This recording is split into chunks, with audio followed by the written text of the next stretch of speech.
Guys welcome to my new blog. अहिले चाहिँ बिहानको ट्याक्कै 5 बजेको छ। 5 बजिसकेपछि हामी चाहिँ कोठामा बत्ती सत्ती बालेर बसेको छौँ होइन। अहिले चाहिँ अब 5 बजीतिर बिहानै उठेर अब आज चाहिँ बिदा छ अनि इक्जाम सक्यो नि त 8 क्लासको। त्यसपछि बिदा भइसकेपछि आज हामी दिनमा अब यस्तो घुम्न जाने भन्ने कुरो भइरहेछ। आज चाहिँ बिहान 6:30 बजीतिरको मौसम होइन, यस्तो खुल्ला छ कि आज खुल्ला छ होइन।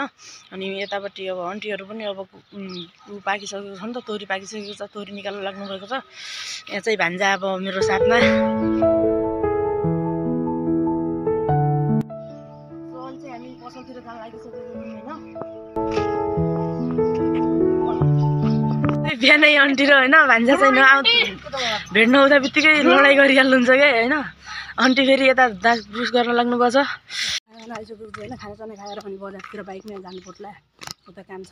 त्यसपछि अब बाइकमा गऱ्यो, त्यसपछि अब के हुन्छ होइन। मैले पनि ल्याएको छु खाना खानुलाई। अब आज बिदा छ नि त अनि भान्जा भान्जीको। त्यसपछि बिदा खाएर आउँदाखेरि होइन, यिनीहरूको चाहिँ भोलि इक्जाम छ क्या। इक्जाम भनेर बिदा गर्दाखेरि स्कुलबाट यिनीहरू चाहिँ यहाँ पोस्टर खेलिरहन्। खै यता हेर त तिमीहरूको खाप्छु कहाँ, यता हेर म हालिदिन्छु भाइ। हेर्नु यिनीहरू यो चाहिँ अब कहाँबाट होला कि भाइ, कहाँबाट आइस् त यहाँ पोस्टर खेल्नु भन् त, कहाँबाट आइस् के?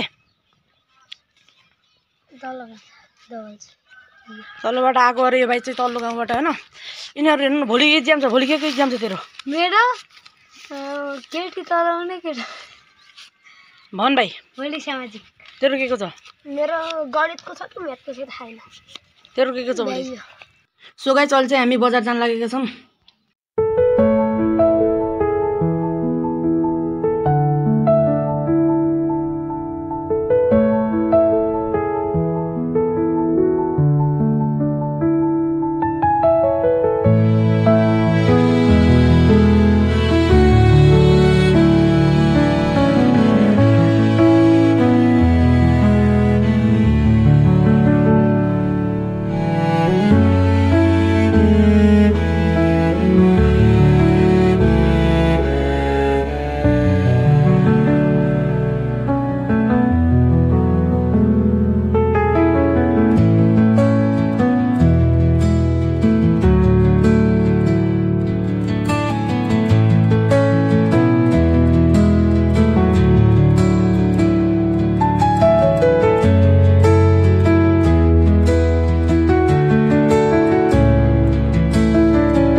हामीहरू घुमेर आइसकेका छौँ। घुमेर आइसकेपछि अब कुनै पनि कुराको केही सफल हुनको लागि अब हजुरहरूको पनि साथ सहयोग चाहिन्छ होइन। साथ सहयोग गर्नु सपोर्ट गर्नु होला। यो चाहिँ मेरो फर्स्ट हो होइन। के कस्तो हुन्छ सुझाव प्रक्रिया कमेन्ट गरिदिनु होला। तपाईँहरूले चाहिँ आजको भिडियो मन पराइदिनु भयो होला। Thank you for so watching.